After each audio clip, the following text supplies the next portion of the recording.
పురాతనమైనటువంటి విజ్ఞానం గురించి చెప్తుంటారు, ఆధునిక విజ్ఞానం అని. మోడీ గారు ఇంకా చెప్తుంటారు. ఇద్దరు కలిసి ఇప్పుడు దేశానికి, రాష్ట్రానికి 2047 విజన్ చూపిస్తున్నారు. మరి ఈ విజన్లో మెడికల్ సేల్స్ రిప్రజెంటేటివ్స్కి సంబంధించినటువంటి వేతనం ఎక్కడ ఉంది, వీళ్ళ బాధలేంటి, వీళ్ళ కష్టాలేంటి, ఇవే వాళ్ళకి కనపడట్లా. మీరే కాదు, ఈ దేశంలో పనిచేసేటువంటి ప్రభుత్వాల తరపున పనిచేసేటువంటి సేవలు చేసేటువంటి వాళ్ళు, కాంట్రాక్ట్ అవుట్సోర్సింగ్ కార్మికులు కావచ్చు, స్కీమ్ వర్కర్స్ కావచ్చు, వీళ్ళ జీవితాలేవి వాళ్ళ విజన్లో లేవు. ఎందుకంటే వీళ్ళు కానటువంటి విజన్ మాత్రమే వాళ్ళ దగ్గర ఉంది. వాళ్ళ దగ్గర ఉన్న విజన్ ఉద్యోగులు, కార్మికుల విజన్ కాదు. కార్పొరేట్ సంస్థలు, పెట్టుబడిదారులు, భూస్వాములు ఈ దేశాన్ని దోపిడీ చేసి వేల కోట్ల రూపాయలు పోగేసుకునేటువంటి కబంధ హస్తాలకు సంబంధించినటువంటి విజన్లు మాత్రమే ఉన్నాయి.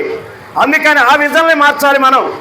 ఈ దేశంలో ఉన్నటువంటి కార్మిక వర్గం మనందరం కలిసి మోడీ గారు, బాబు గారు తెచ్చినటువంటి విజన్, ఆ విజన్లో వాళ్ళ చూడటమే కాదయా, రెండో వైపు మా గురించి చూడండి. ఈ దేశ ప్రజల కోసం ఈ ప్రభుత్వాల తరఫున సేవలు చేస్తున్నాం కాబట్టి మా గురించి ఆలోచించండి, మా గురించి మీ విజన్లో పేర్కొనండి అని చెప్పేసి అడగాల్సిన పరిస్థితి ఈరోజు వచ్చింది.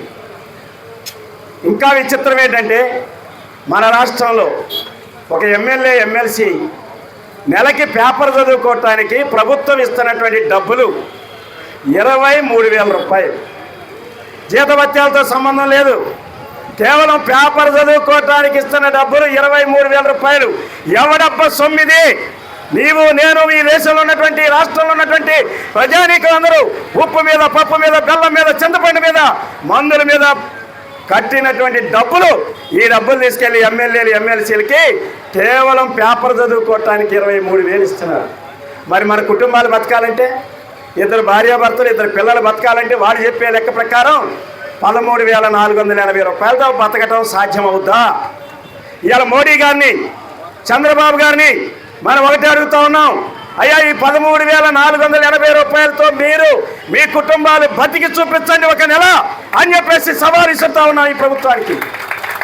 బతుకుతారా? మోడీ గారు పాపం, ఆయనకి అంతా పచ్చకామెర్ల వ్యాధి ఉంది, మీకు తెలుసో లేదు.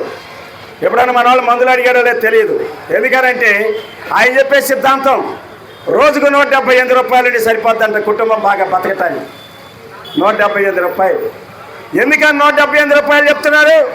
ఆయన పాపం వెనక ముందు ఎవరు లేరు, ఇల్లు వాకిలు లేదు కాబట్టి ఆయన తినేది ఎక్కడంటే పార్లమెంటు భవనం దగ్గర తింటాడు. పార్లమెంటు భవనం దగ్గర ఉండేటువంటి క్యాంటీన్ ఎవరిది? ఎవరి సొమ్ముతో నడుస్తుంది? మన సొమ్ముతో నడుస్తుంది, మన డబ్బులతో నడుస్తుంది, మన కష్టార్జితంతో నడుస్తుంది. అటువంటి క్యాంటీన్లో 5 ఇడ్లీ రూపాయి, టీ 25 పైసలు. ఇప్పటికి కూడా ఇలాగ మన కుమార్ గారు చెప్తున్నాడు, అన్న మాకు 3 ఏళ్ళకి ఒకసారి, 4 ఏళ్ళకి ఒకసారి డిఏ పెంచుతుంటారు, ఆ డిఏ 10 పైసలు పావలా పెంచుతారండి. ఒకవేళ ఆయన దగ్గర నుంచి నేర్చుకున్నారో ఈ పాఠం. అక్కడ దమ్ బిర్యానీ తినాలంటే మోడీ గారు పార్లమెంట్ క్యాంటీన్లో 20 రూపాయలు పెట్టి తింటున్నాడు. ఇదే మన విజయవాడలో తినాలంటే ఈ పక్కనే 040 ఉంది, 140 రూపాయలు మనం వెళ్ళి తినాలంటే. కాబట్టి ఆయనకి 20 రూపాయలకు వస్తుంది కాబట్టి, పచ్చకామెర్లు ఉన్నాయి కాబట్టి దేశంలో మీరందరూ 178 రూపాయలతో రోజుకు బతకమని చెప్తున్నాడు. లేదా నెల జీతం అయితే 9,000 రూపాయలతో బతకమన్నాడు. వీళ్ళకి ప్రజలతో సంబంధాలు లేవు, ప్రజా జీవితాలతో సంబంధాలు లేవు. ఆయనతో పాటు గుజరాత్ నుంచి ఢిల్లీకి వచ్చినటువంటి అదానీ గారు ఆయన ప్రియమైన శిష్యుడు. ఆయన ప్రియమైన శిష్యుడికి ఈరోజు ఆస్తులు లెక్కేస్తే 10 సంవత్సరాల కాలంలో 2014లో 10,000 కోట్ల రూపాయల ఆస్తిపరుడు అనుకుంటే ఇవాళ 1,40,000 కోట్ల రూపాయలకి ఆస్తిపరుడయ్యాడు. ఎవరు బాగుపడ్డాడు ఈ దేశంలో? ఎవరు బాగుపడ్డారంటే ఈ దేశం కోసం, ప్రజల కోసం కష్టపడేటువంటి ఉద్యోగులు, కార్మికులు, సేల్స్ రిప్రజెంటేటివ్ కాదు. బాగుపడుతుంది పెట్టుబడిదారులు, కార్పొరేట్ సంస్థలు. వాళ్ళు లాభాలు పెంచుకున్నారు, వాళ్ళు బొద్దలు పెంచుకున్నారు.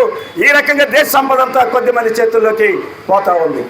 ఇది ఈరోజు ఈ దేశంలో జరుగుతూ ఉంది. ఈ 2047 విజన్లో మేము ఒకటి అడుగుతున్నాం, అయ్యా 2047 విజన్కి వచ్చేలాగే బాబు గారు చెప్తున్నారు, ఇంటికో పెట్టుబడిదారుడు వస్తాడట. విన్నారా మీరందరూ? మరి ఇంటికో పెట్టుబడిదారుడు వస్తారు కాబట్టి అప్పటిదాకా ఈ బాధలు, కష్టాలు భరించండి అని చెప్తున్నాడు. మనం ఒకటి అడుగుతున్నాం, సిఐటిగా 2047 వచ్చేటప్పటికి ప్రతి ఇంటికి పెట్టుబడిదారు తయారు చేస్తే మంచిదే. కానీ ఈలోగా పెరుగుతున్న ధరలు, మీ ప్రభుత్వం వేసినటువంటి కరెంట్ ఛార్జీలు, లేదు కేంద్ర ప్రభుత్వం పెంచుతున్నటువంటి పెట్రోల్, డీజిల్, గ్యాస్ ధరలు, కూరగాయ ధరలు, ఉప్పు ధరలు, పప్పు ధరలు, ఇవన్నీ ఎవరు భరించాలి? కాబట్టి 27, 47 వచ్చేదాకా మా ఇంటికి అవసరమైనటువంటి ఇంటి సరుకులు, కిరాయిలు, కరెంటు బిల్లులు మొత్తం మీరు ఇవ్వండి, అప్పుడు దాకా మేము జీతాలు పెంచమని అడగం అని చెప్పేసి కార్మిక వర్గం తరపున చెప్తా ఉన్నాం. ఆ పని చేయటానికి మోడీ గారు కానీ బాబు గారు సిద్ధపడతారా? వీళ్ళు ఏమాత్రం సిద్ధపడరు. వీళ్ళు ఉన్నటువంటిది ఇవాళ బాబు గారు చెప్తున్నాడు. ఒకప్పుడు 90కి ముందు చెప్పాడు, 90లో ఏం చెప్పాడు? 2020కి విజన్ అన్నాడు, అది అయిపోయింది. మళ్ళా 20 తర్వాత 2000 తర్వాత 2020 అన్నాడు, ఇప్పుడు 2047 అన్నాడు. ఒక్కోసారి ఒక్కో విజన్. కాబట్టి మీరు అందరు పాపం పురోహితుడి దగ్గర పెళ్లిళ్ళు చేసుకొని ఉంటారు. పురోహితుడు తాళి కట్టగానే భార్య భర్తలు తీసుకెళ్తాడు బయటికి. కొంతమంది కోపం రావచ్చు, రవి గారు లాంటి వాళ్ళకి. రవి గారు కోపం వచ్చినా నేను ఏమనుకోను. బయటికి తీసుకెళ్తాడు, అది కనుక కనపడిందా అని చూపిస్తాడు. చూసారా మీరు అందరూ? కనపడిందని చెప్పారు కదా, కనపడకపోయినా కనపడిందని చెప్పారు. ఇప్పుడు బాబు గారు చెప్పే సిద్ధాంతం అదే, 2047. మోడీ గారు చెబుతుంది అదే. అంటే 2047 మన కోసం కాదు, పెట్టుబడిదారుల ప్రయోజనాల కోసం. అందుకే బాబు గారు చెప్తున్నాడు, ఒకప్పుడు ఈజీ డూయింగ్ బిజినెస్ అన్నాడు, అంటే వ్యాపారం తేలిక. ఇప్పుడేమన్నాడు? స్పీడ్ ఆఫ్ డూయింగ్ బిజినెస్ అంటున్నాడు. వేగం అంతా అన్ని ప్రైవేట్ పరం, సర్వ ప్రైవేట్ పరం. ఇవాళ మున్సిపల్ రంగంలో ఉండేటువంటి సేవలన్నీ ప్రైవేట్ పరం చేస్తున్నాడు. ఏదైనా సరే అభివృద్ధి కావాలంటే ప్రైవేట్ సంస్థలు లేకుండా, ప్రైవేట్ యాజమాన్యం లేకుండా ఈ దేశం అభివృద్ధి కాదని చెప్పేసి మోడీ గారి సిద్ధాంతం. అదే సిద్ధాంతాన్ని ఇక్కడ ఉన్నటువంటి కూటమి పాలకులు వల్లివేస్తూ ఉన్నారు. అందువల్ల కార్మిక వర్గానికి రక్షణ ఉండదు, కార్మిక వర్గ హక్కులు కాపాడబడు, మనల్ని మరింత బానిసలుగా మారుస్తారు. అందుకోసమే లేబర్ కోడ్స్ వచ్చాయి.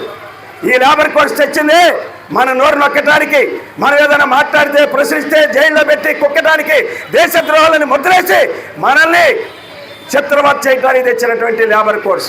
అటువంటి లేబర్ కోడ్స్ వ్యతిరేకంగా పోరాడితేనే మెడికల్ రిప్రజెంటేటివ్స్కైనా, లేదు ఏ ఉద్యోగికైనా, ఏ కార్మికుడికైనా భద్రత ఉంటుంది. ఆ దిశగా రాబోయే రోజుల్లో మనం పనిచేయాలని. పాపం ఇప్పుడు దాకా మీరు పనిచేస్తున్నారు, జాబ్ చాట్ లేదు. ఆశా వర్కర్లు మీకు తెలుసు, మెడికల్ అండ్ హెల్త్ విభాగంలో పనిచేస్తారు. వాళ్ళు పోట్లాడితే జాబ్ చార్ట్ వచ్చింది, వాళ్ళ జీతం 10,000. వాళ్ళకే జాబ్ చార్ట్ ఉంటే యాజమాన్యం అండి లక్షల కోట్ల రూపాయలు టర్న్ ఓవర్ తెచ్చిపెట్టి ఈ దేశంలో ప్రజల ఆరోగ్యం కాపాడటంలో, మందుల అమ్ముడుబాటులో కీలకమైనటువంటి పాత్ర వహిస్తున్నారు.